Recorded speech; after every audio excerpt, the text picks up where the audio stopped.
করাচ্ছেন লাইন সাংগঠনিক সম্পাদক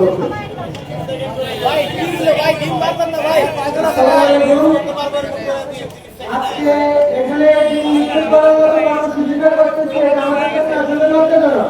পাঁচই আগস্টের পরে আমরা এরকম কর্মসূচি হাতে নিচ্ছি আমাদের জন্য লজ্জাজনক, কারণ যেখানে আওয়ামী লীগকে বাংলাদেশকে গ্রেপ্তার করে তাদের বিপ্লব নিশ্চিত করার কথা, সেখানে আমরা শেখ হাসিনা সবাইকে কেন্দ্রে নিক্ষেপ করবো। তারপর বাংলাদেশের রাজনীতিতে নারীরা খুব একটা সমস্ত সাথে আসতে চায় না, রাজনীতি নোংরা পরিবেশের কারণে। সেখানে যারা বিদেশের বিদেশ ভারত এবং যখন